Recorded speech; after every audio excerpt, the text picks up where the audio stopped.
como o Emerson gosta de falar, muito bom dia, companheiros de Ideal Espírita. Vamos iniciar essa manhã de domingo com um trecho aqui do livro Paz e Renovação, de Chico Xavier. Estrela oculta. Quando a tempestade da cólera explode no ambiente, despedindo granizos dilacerantes, vemo-la por antena de amor, isolando-lhe os raios, e, se o temporal da revolta encharca os que tombam na estrada sob o visgo da lama, ei-la que surge igualmente, por força neutralizante, subtraindo o lodo e aclarando o caminho. Ela é remédio nas feridas profundas que se escondem na alma. Ante os golpes da injúria, é bálsamo invisível, lenindo toda a chaga. É o socorro nobre e justo, é a luz doce da ausência, ajudando e servindo, onde a leviandade arroja fogo e fel. Filha da compaixão, auxilia sem paga, impedindo a extensão da maldade infeliz. Ante a sua presença, a queixa descabida interrompe-se, e o verbo contundente empalidece e morre. Onde vibra amparando, todo ódio contém-se, e o incêndio da impiedade apaga-se de chofre. Acessível a todos, vemo-la em toda parte, onde o homem cultiva a caridade simples, debruçando-se pura à maneira de aroma envolvente e sublime, anulando o veneno em que a treva se nutre. Guardemo-la conosco, onde formos chamados, sempre que o mal reponte, delinquente e sombrio, porque essa estrela oculta ao alcance de todos é a prece do silêncio em clima de perdão. Então, com essa reflexão para a nossa manhã, nós vamos iniciando os trabalhos desta casa, lembrando de cultivar a atenção, o máximo de introspecção para que os nossos pensamentos não fiquem viajando e que a gente possa aproveitar ao máximo e contribuir ao mesmo tempo com o trabalho que está sendo realizado, porque ele é muito mais amplo do que muitos de nós imaginamos. Muitos de nós estamos precisando de socorro, estamos aí sentados e vamos ser auxiliados durante as reflexões que vão ser proferidas. E um ou outro estará contribuindo nesse trabalho, muitas vezes doando das suas energias, das suas preces, dos seus bons pensamentos. Então a gente agradece a Deus, agradece a Jesus, agradece a espiritualidade laboriosa que trabalha conosco nesta casa e vamos chamar o Gleison para as reflexões da manhã de hoje.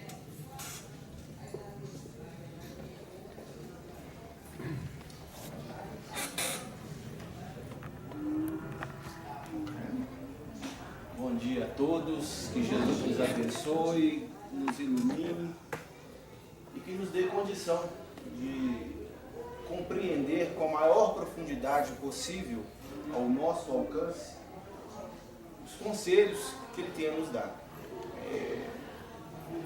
O tema da manhã de hoje é um tema muito interessante, algo que nos afeta profundamente, tanto o nosso humor, quanto a nossa forma de ver e compartilhar a própria sociedade. A gente vai falar hoje sobre depressão, na visão espírita. Eu digo que é um tema complicado, porque muitas pessoas, quando ouvem a respeito, imaginam que a pessoa que está aqui vai falar com a profundidade de um cientista, de um médico. Bom, eu não sou. Eu me proponho a falar sobre o que a doutrina espírita tem a oferecer. E com relação a essa área da medicina em específico, a gente vai ler. Porque há aqueles que pesquisam, há aqueles que trazem para nós sobre o âmbito médico, sobre o âmbito científico, esse conhecimento. E cabe a nós acatar ou estudar mais do que eles para questionar. Como eu ainda estou bem longe desse questionamento, eu me coloco a acatar.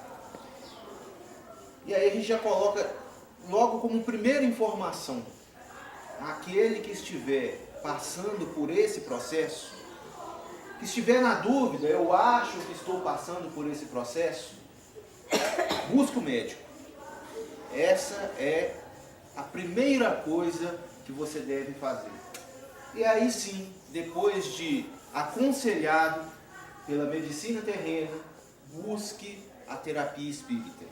Busque a terapia do médico dos médicos, que é Jesus. Então, para a gente começar, vamos pegar o auxiliar, né? Eu peguei algumas informações e aí a gente tem a vantagem de termos também nos quadros, nas lides espíritas, alguns médicos. E aí o nosso amigo, Dr. Wilson Ayub Lopes, escrevendo sobre o assunto, ele descreve a depressão da seguinte forma: a depressão pode ser conceituada como uma alteração do estado de humor, uma tristeza intensa, imensa, um abatimento profundo, com desinteresse pelas coisas. Tudo perde a graça, o mundo fica cinza, viver torna-se difícil, tarefa pesada, com ideias fixas e pessimistas. Poderíamos considerá-la como uma emoção estragada. As emoções devem ser naturais e passageiras, circularem normalmente, sem desequilibrar o ser. A tristeza, por exemplo, é uma emoção natural que nos leva a entrar em contato conosco, a introspecção, a reflexão sobre nossas atitudes.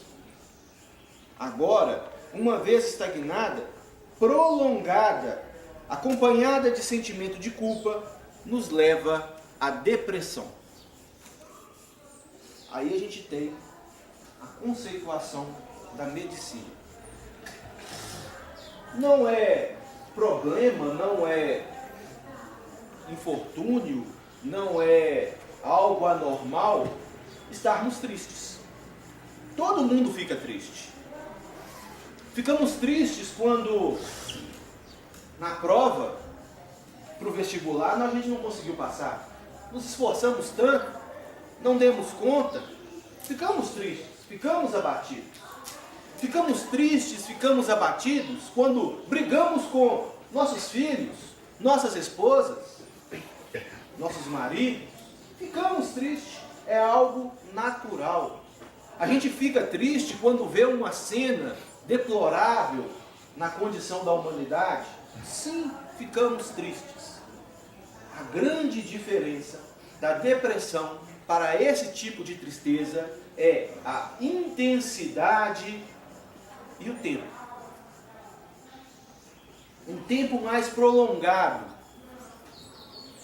Os cientistas dizem que a partir da terceira semana de tristeza ininterrupta, sem momentos de alegria, a pessoa pode ser considerada deprimida.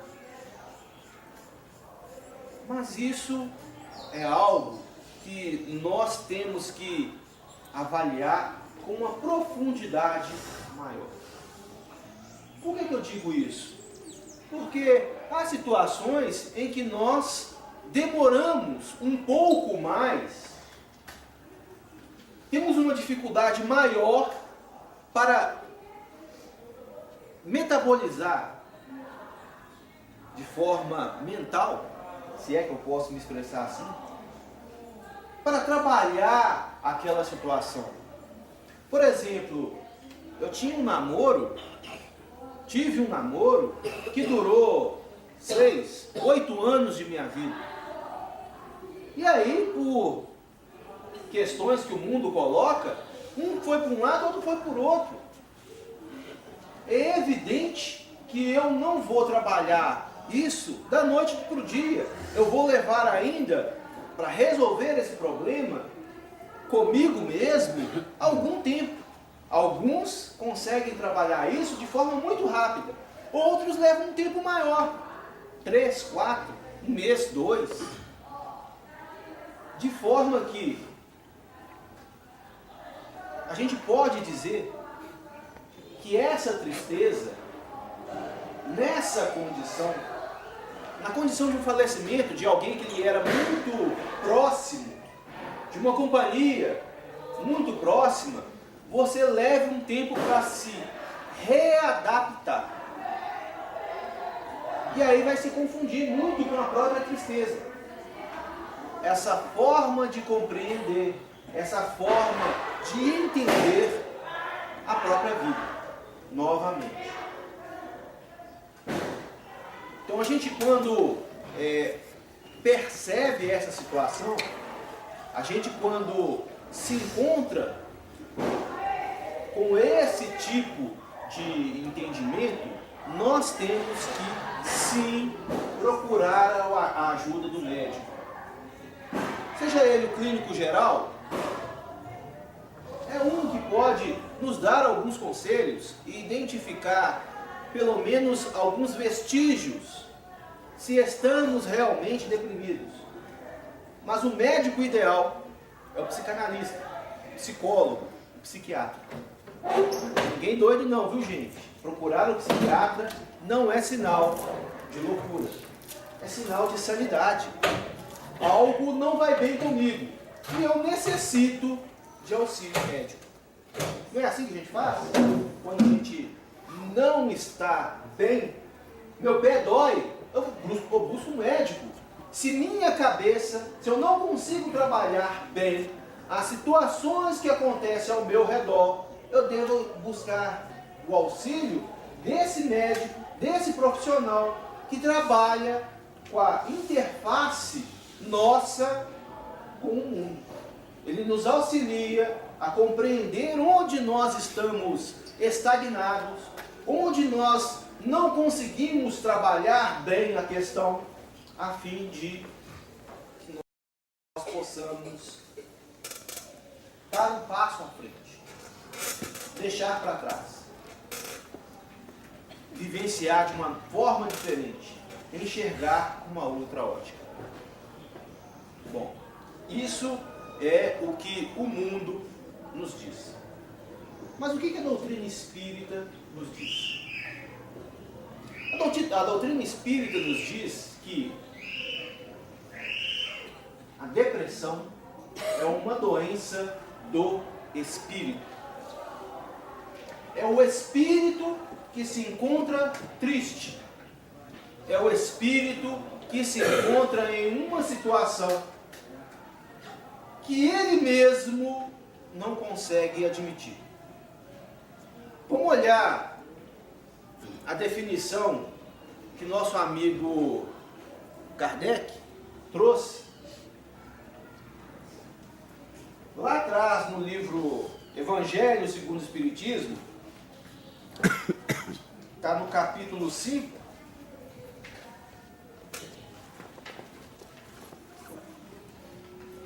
Quando ele trata da melancolia.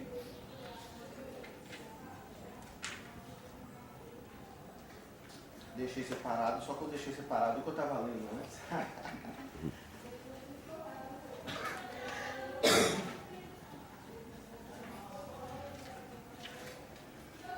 Está lá na página 120. Quem está com o livro da FEB, na edição nova, é no capítulo 5. Bem-aventurados aflitos, no item 25, a melancolia.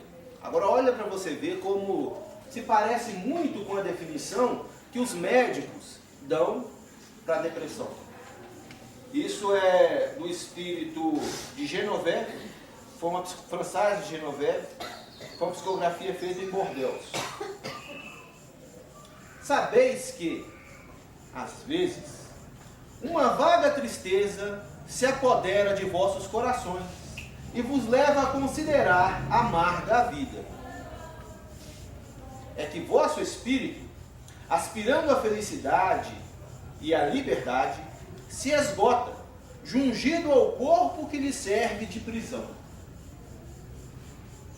Em vão, esforços para sair dele. Reconhecendo inúteis esses esforços, cai no desânimo e como o corpo lhe sofre a influência, toma-vos a lassidão, o abatimento e uma espécie de apatia, e vos julgais infelizes.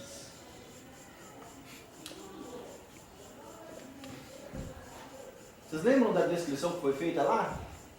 Apatia. Eu não quero fazer nada. Não é isso, apatia? Uma tristeza profunda. Essa é a definição que Genoveve dá de melancolia. A gente poderia dizer que o que eles chamavam lá atrás de melancolia, nós só demos um nome diferente hoje. Depressão. Agora ele fala algumas coisas muito interessantes, ou ela fala algumas coisas muito interessantes que nós devemos levar em conta. O corpo está jungido ao espírito. Quando é que isso ocorre? Isso ocorre enquanto nós estamos no estado de alma. Não é assim? E quando nós estamos nesse estado de alma, nós somos um ser trino. Espírito, perispírito e matéria. Não é assim? Agora vocês lembram quando é que dá início a esse processo? Esse processo se dá no momento da concepção, quando no processo de mitose, as células se dividem e dão origem a um novo corpo físico. De forma que esse espírito se liga a esse corpo, célula a célula. Uma por uma. Até que, por final do processo, por volta dos 7 anos de idade, estamos verdadeiramente encarcerados a esse corpo. Não tem como fugir dele mais. A menos pelo processo de desencarnação. Aí ele fala uma outra coisa muito interessante, ela. Tudo o que ocorre no nosso corpo físico, o espírito sofre as impressões. Tudo o que o espírito sente, transfere essas impressões ao corpo físico. Um processo de via dupla. Um processo em que nós aprendemos com o meio e interferimos no meio. Não é assim? E tem que ser assim. Porque se assim não fosse, nós não teríamos objetivo, não teríamos necessidade de estarmos encarnados. A gente poderia sofrer, passar todas as privações, todas as necessidades, todas as influências, todos os ensinamentos no plano espiritual. É necessário que estejamos na carne. É necessário que aqui estejamos cumprindo uma missão. Quando a gente para pensar nessa missão, a gente lembra logo lá no Livro dos Espíritos, quando fala da necessidade da reencarnação. Quando fala que Deus deu a cada um de nós uma missão. Deus deu a cada um de nós a oportunidade de cumprir essa missão. E aqueles que cumprem essa missão de forma alegre, espontânea, dedicada, serão felizes. E aqueles que só a cumprem murmurando, reclamando, vão ter que voltar e cumprir de novo. Não é assim? Repetir a missão, refazer a missão, reencarnar. Tornar de novo a carne, estar preso novamente. E aí a gente volta ao espírito de Genoveve. Quando ele diz para a gente que, percebendo o espírito, que não tem jeito, e aí a gente vai lembrar, né, daqueles que tentaram a fuga pelo suicídio, e a gente abre um parêntese aqui, o índice de suicídio entre os deprimidos, os melancólicos, é altíssimo. Muito maior entre os homens. Não porque os homens são mais corajosos, desculpa. Não porque os homens tentam mais, não. É porque os homens tentam com métodos mais eficazes. A mulher, quando tenta o suicídio, por sua complexão de fragilidade, se utiliza de métodos mais sutis. O homem é mais decidido, vamos dizer assim. Pelo caminho errado, mas é mais decidido.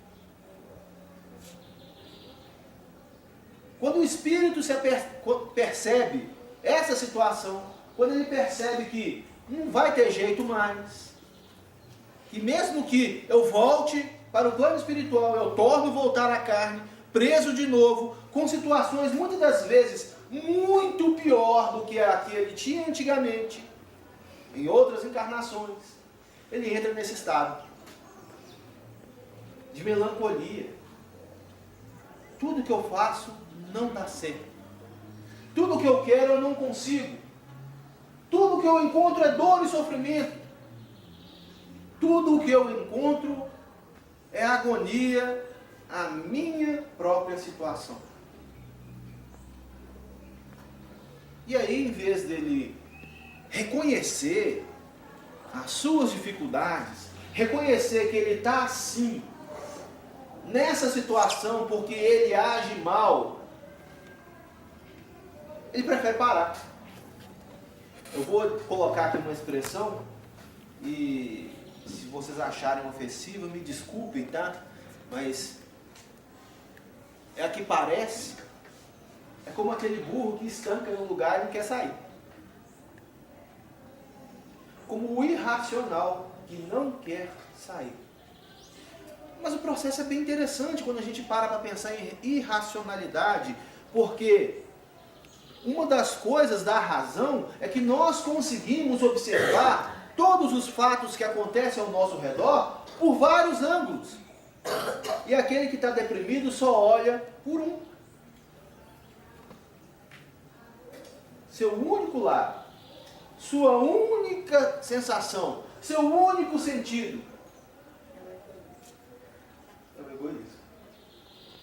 Aí a gente vai ver, vai perceber que esse estado de depressão também faz parte de uma das grandes chagas que o espírito tem que extirpar de si. O egoísmo. Porque aquele que está deprimido, quando ele olha para o lado, ele pode ver alguém sem uma perna, ele tem as duas. Eu estou pior do que ele. Ele olha para o lado, vê um indivíduo cego, mendigando. Ele enxerga, consegue trabalhar, mas eu estou pior do que ele. Ele sempre vai estar pior do que todos.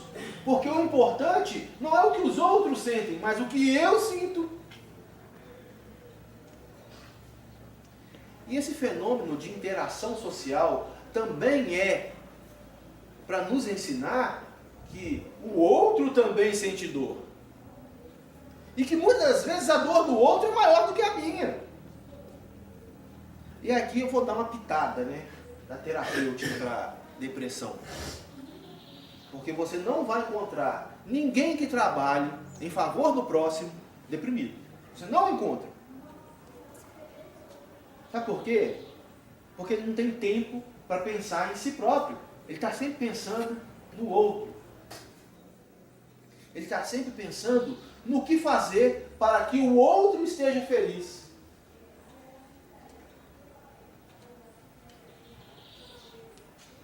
Tem uma coisa muito interessante com isso. Quando você pensa, quando você imagina, quando você trabalha pelo outro, para que o outro esteja feliz, você tem que estar feliz junto com o outro, não é? Você já viu alguém fazer o outro feliz chorando? Não dá. Não vai conseguir. Então quando você faz o outro feliz, automaticamente você se faz feliz. Você se faz contente, no mínimo. Aí nós vamos trazer de novo para a definição que a ciência deu. É um processo contínuo de tristeza. Se você interrompe essa continuidade, não é mais depressão. É uma tristeza, algo normal para todo mundo. Concorda? Mas quando a gente fala de depressão, sobre o aspecto físico, a ciência nos diz que existem 3 estágios para tal.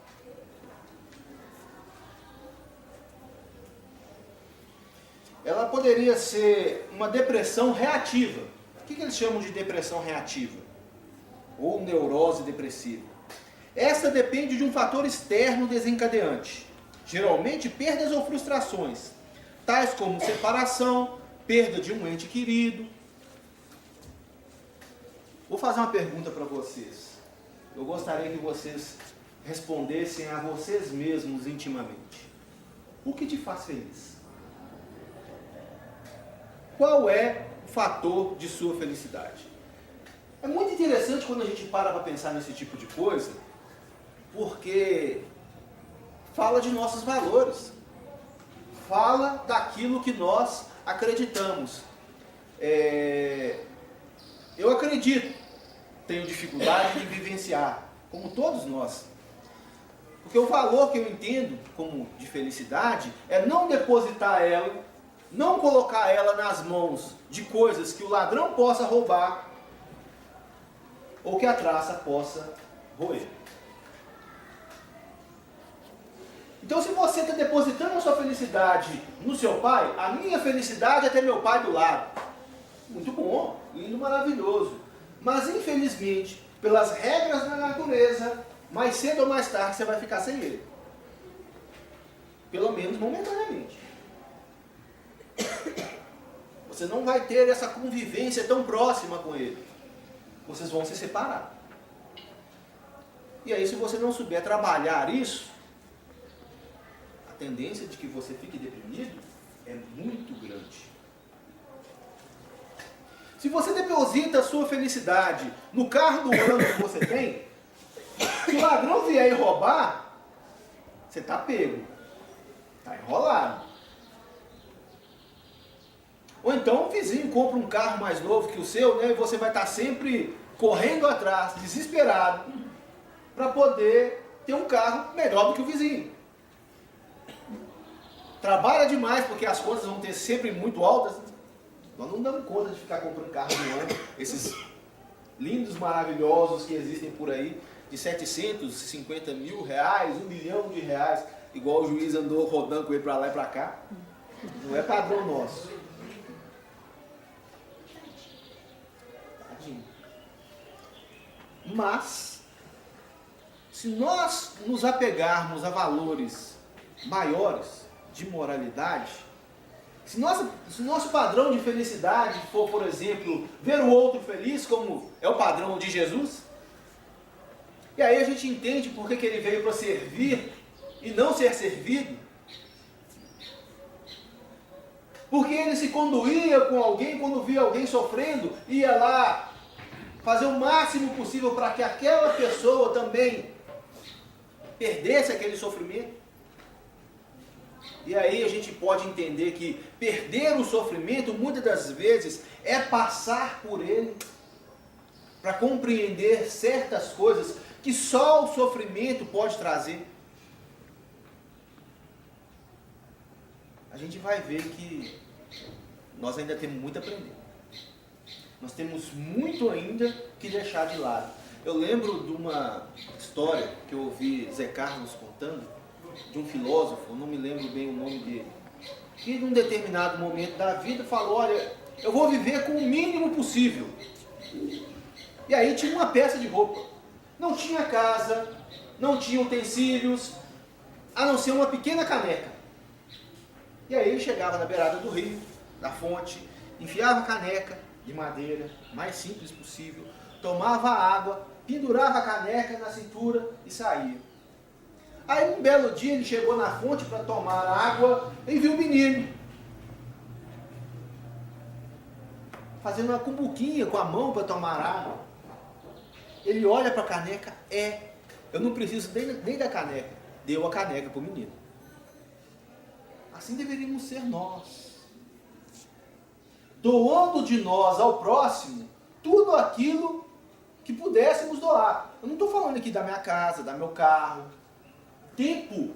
Isso é o mais precioso que nós temos hoje. Não é? Quando você chega perto de alguém, pede ele alguma coisa, fala, estou sem tempo.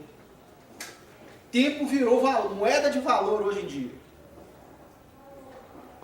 Aí o dirigente da casa, né, chega, você podia fazer uma palestra para nós. Eu estou sem tempo, não dá para preparar, eu gosto de ir lá e ouvir. Aqui, nós estamos precisando de gente para participar da campanha do quilo. Mas estou sem tempo. Aqui, eu não sei se aqui vocês fazem, mas lá a gente faz. Nós estamos precisando de gente para ajudar na sopa. Picar verdura, colocar lá no caldeirão, servir, lavar as vasilhas após servir a sopa. Pois é, né? Mas esse horário eu estou trabalhando. Centro Espírita da Caridade, lá em Vespasiano. Aqui, nós estamos precisando de pessoas para distribuir a cesta. Estou sem tempo. Eu estou precisando de uma pessoa para me ajudar no trabalho de passe. Pois é, mas trabalho de passe, eu não posso beber na dieta, não posso comer carne, tem que tomar cuidado com o que eu falo. Estou sem tempo. Vocês perceberam que a quantidade de tarefas que a doutrina espírita nos oferece para auxílio do próximo, e aí cada um vai se enganjar de acordo com o que pode oferecer. Não estou pedindo nada demais. Não se pede nada demais dentro da doutrina espírita. Você vai oferecer o que você tem para melhorar aquilo e trabalhar outras coisas. Mas normalmente a resposta que encontramos no meio espírita é: estou sem tempo. Quando você está sem tempo, você está com tempo demais para prestar atenção em seus próprios problemas, em suas próprias dificuldades e supervalorizá-las, colocá-las maiores do que elas realmente são. Isso é algo que a gente tem que tomar cuidado, parar para pensar. Não sou eu que estou dizendo isso, é Jesus. Ele é que nos fala para agir de forma diferente. E aí, de novo, questão de fórum íntimo. Cada um avalie suas próprias prioridades para encontrar tempo. Tanto para você mesmo. Eu não estou pedindo que você largue seu mundo. Nós, em nosso estado evolutivo hoje, não temos condição disso. Nós ainda necessitamos de momentos para nós, para o nosso lazer, mas nós já temos condição de dedicar um pouco de nosso tempo em favor do próximo. Veneranda, lá no livro Nosso Lar, ela obriga a todos os trabalhadores de nosso lar a tirar férias. Por que será? Porque esse trabalho, um período muito longo, sem essa introspecção, faz com que o espírito comece a ver um mundo com olhos meio turvos. De vez em quando ele tem que parar e olhar para si mesmo. E enquanto nós não dermos conta de fazer as duas coisas, nós ainda vamos necessitar desse momento nosso, de busca de nossa alegria. O que me faz feliz? Uma outra coisa que nos fala, uma outra forma que traz a depressão, um outro estágio, seria a depressão secundária a doenças orgânicas. O que é isso? O que a depressão faz no nosso organismo? Nosso sistema nervoso central, ele transfere informações à base de energia elétrica. Pequenas transferências de elétrons entre os neurônios. Mas só que essa transferência ela não é feita de forma elétrica direta. Ela é feita através de mudanças químicas.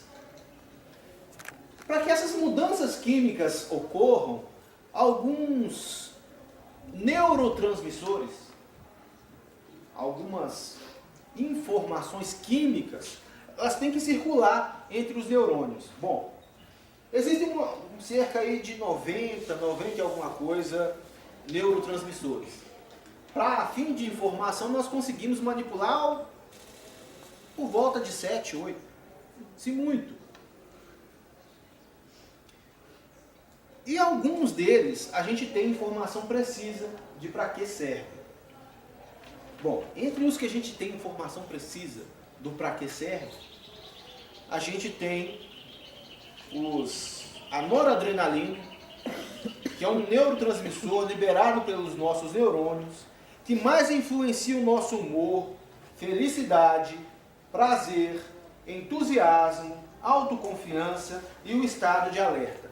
Bom, se vocês prestarem atenção e pararem para fazer uma correlação, nas crianças muito pequenas, esse é o neurotransmissor que mais existe.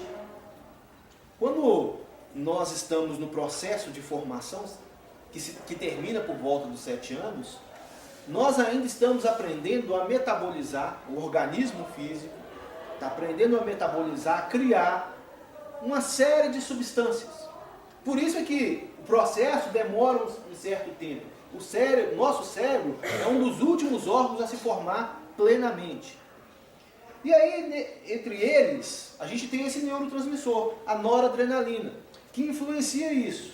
O humor, a felicidade, o prazer, o entusiasmo. Você quer ver criança mais alegre? Tudo deixa ela feliz. Qualquer coisinha que você encorta ali, ela está rindo.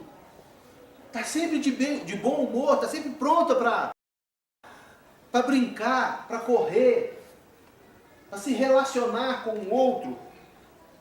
Tudo dá prazer, tudo dá alegria. É porque ela contém dentro de si uma porção grande de noradrenalina. Outro neurotransmissor é a serotonina, que também interfere em alguns sintomas emocionais, como a agressividade, a impulsividade, para além de influenciar também no apetite, no comportamento sexual e na dor. Uma coisa daquele que é depressivo, e aí aquele que é casado e já vivenciou isso dentro do casamento, o cônjuge não quer saber de sexo. Não quer saber de nada. Eu quero ficar num quarto escuro. Eu não quero a presença de ninguém perto de mim. O humor está sempre exacerbado, está sempre agressivo. Por isso a insistência em não ter o outro próximo. Está com o outro sempre longe. Se você não trabalha esse comportamento próximo, é evidente que você vai olhar cada vez mais para dentro de você. Então, quanto mais distante o outro fica, mais você se fecha no seu casulo, mais você fica no processo de monoideísmo emocional e mais você se afunda nesse charco. Bom, como eu disse, esses dois neurotransmissores, eles fazem essas ligações entre os neurônios que vão afetar nosso processo de humor. Vocês lembram quando a gente começou a palestra, a gente estava falando lá do princípio, né? Nós, enquanto alma, temos espírito, perispírito e alma, e corpo, e que nosso corpo influencia de forma não decisiva, não absoluta, mas de forma veemente em nossas decisões, nesse estágio evolutivo em que nos encontramos? Bom, a ciência encontrou um caminho. Por isso que a gente colocou também no início da palestra, se você se sentir assim, corre no médico. Ele vai identificar, você realmente precisa, e vai prescrever para você um remédio que contenha essas substâncias ou que estimule a produção dessas substâncias para te auxiliar a estar fazendo essas sinapses, para estar fazendo essas ligações nervosas, para que o corpo lhe dê condição, saia do buraco em que ele se encontra e dê condição do espírito se animar. Dê condição do espírito sair desse buraco. Bom, aí a gente encontra aquela condição daqueles que tiveram problemas fisiológicos. Um acidente vascular cerebral, alguém que tenha tido, esse é o famoso AVC, né?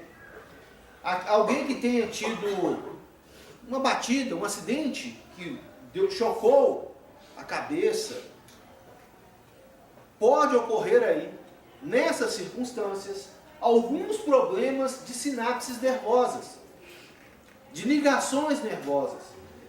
Daí, de novo, a gente dizer, não é demérito nenhum, não é problema nenhum.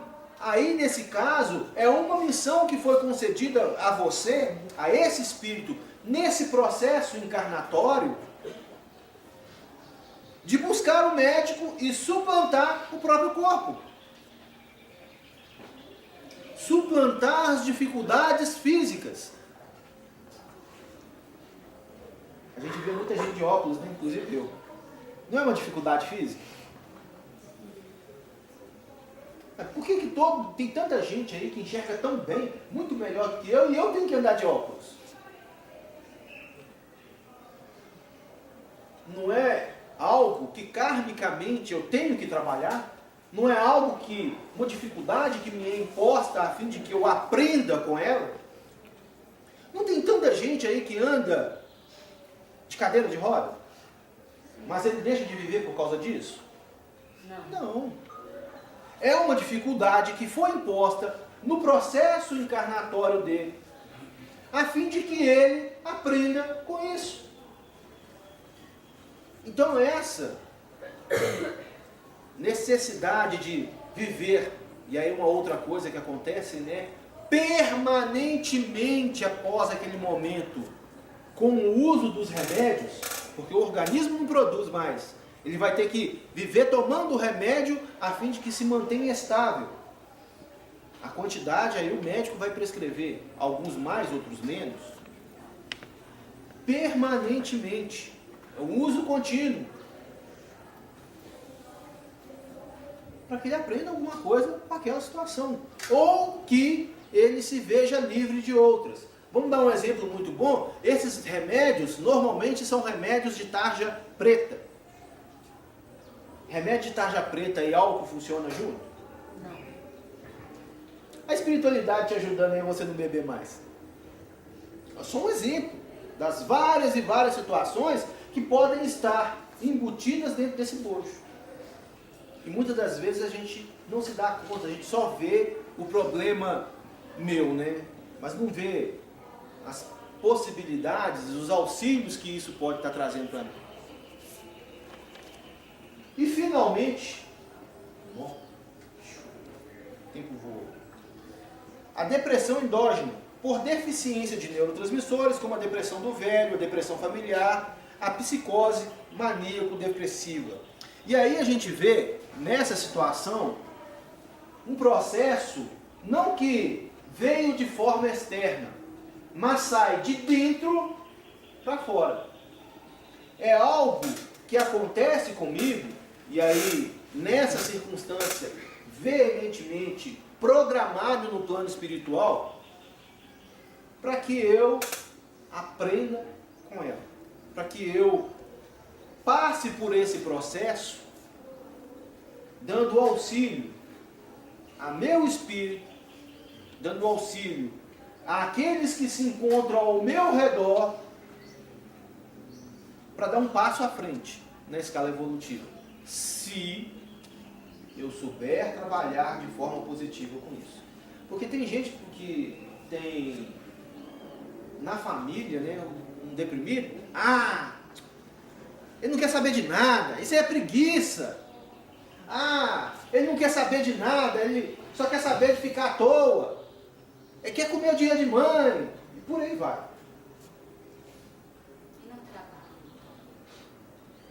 Encontra várias circunstâncias. No dia a dia, no trabalho, você vai encontrar no trabalho essa frase: é preguiçoso, não quer saber de nada, não sei porque que me manda embora. Vai encontrar essa situação. E é isso, vocês, aqueles que estiverem ao redor, é oportunidade de trabalho, tá? Espiritual. Souberem trabalhar, tratar, auxiliar essa pessoa, dando carinho, apoio, amparo, estímulo para fazer as coisas, em vez de mandar ele fazer sozinho, vem cá, vamos fazer junto. Às vezes você faz tudo, né? Mas ele ficou do lado ali. É uma necessidade dele. Da próxima vez que você sentar junto, ele faz alguma coisa.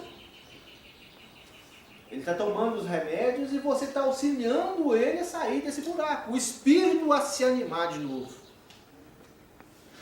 É difícil para muita gente. A gente tem que entender isso. É uma dificuldade enorme. A gente encontra na reunião mediúnica, algumas vezes, alguns espíritos, né, extremamente devedores ante a processos kármicos, ante a atitudes que tomaram em vidas pregressas, que chega perto da gente e fala que é assim: ah, não estou nem aí. A hora que eu chegar na carne eu me viro. Ah, seja lá o que for, não estou nem aí, eu vou fazer. Quando chega aqui e que a dor vem, muitas das vezes, lembrando desses processos intimamente, dos avisos que tiveram, entram nesse processo depressivo.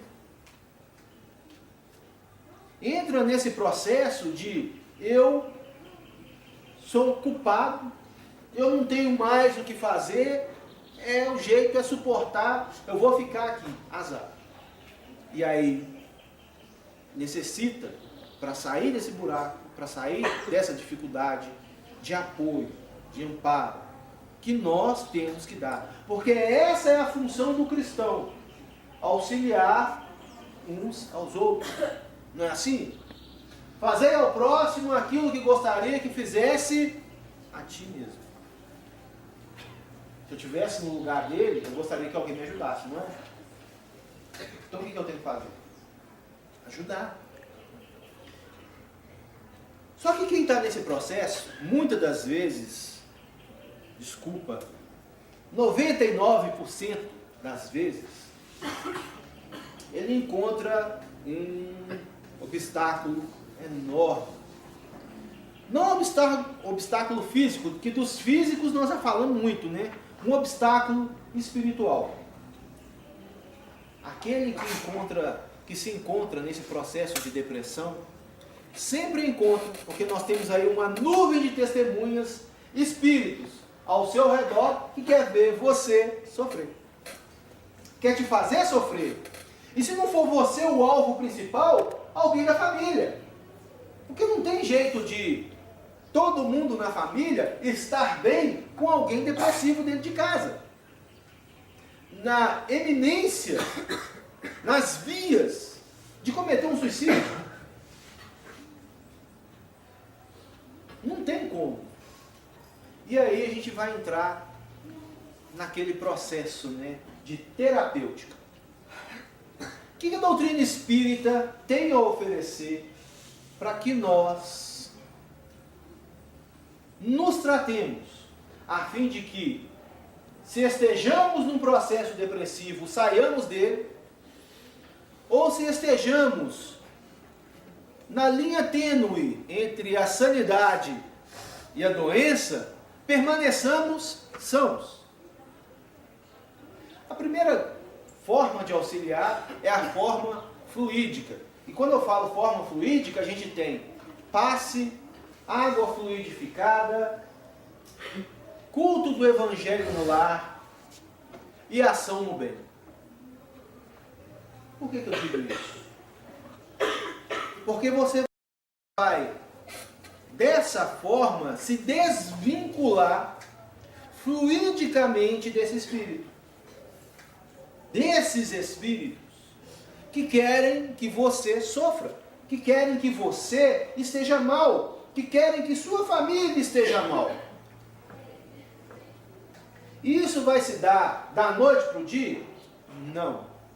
Não se dá da noite para o dia. É um tratamento que em alguns casos leva a encarnação inteira. Ou às vezes encarnações. Vindo à casa espírita e tomando passe. Fazendo o culto do evangelho no lar. E aí, a segunda parte, né, que é o próprio evangelho, fazendo com que a criatura adquira algo muito interessante, que o depressivo não tem. Esperança. Por que todo mundo está aqui hoje? O que vocês esperam vindo aqui? Adquirir conhecimento? Alguns. Adquirir força espiritual? Outros. Adquirir moralidade? Talvez a maioria. Mas todos vêm esperando algo. Esperança.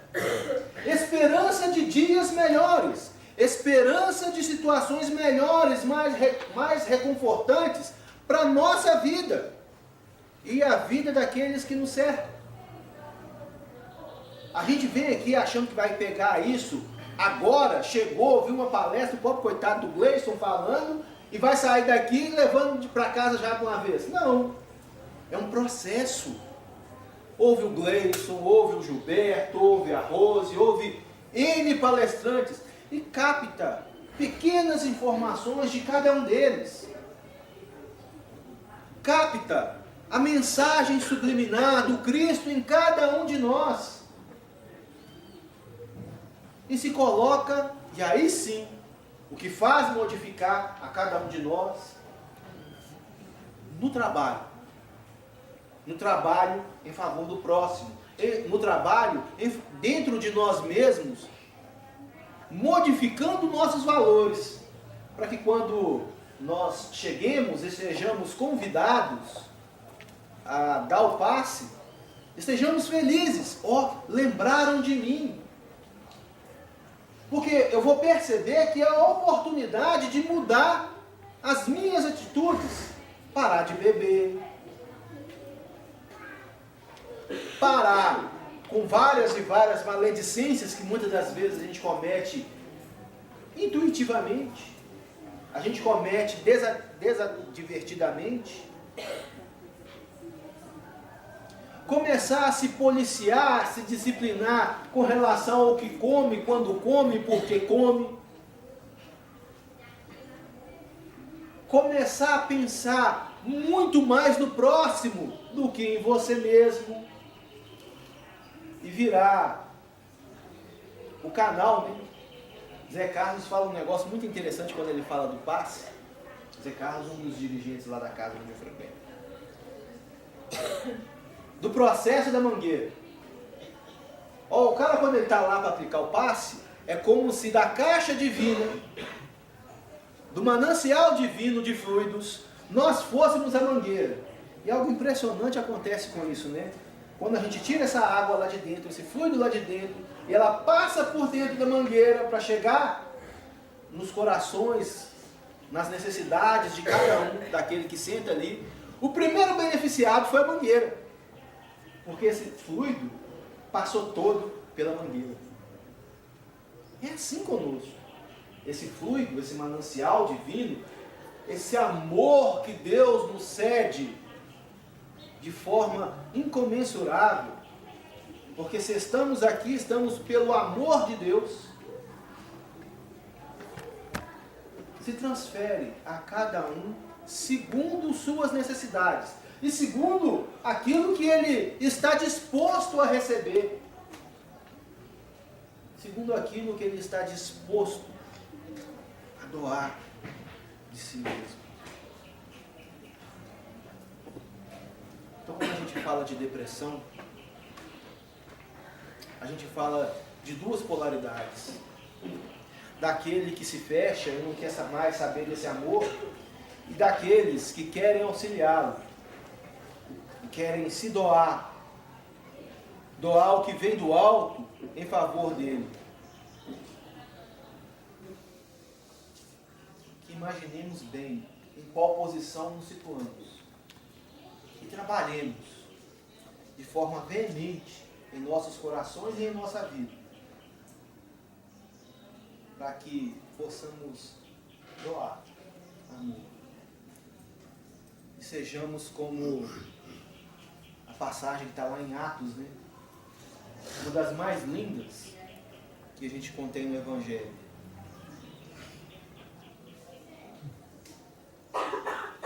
Mendigo, sentado à porta chamada Formosa, triste, acabrunhado, esquecido pelo mundo.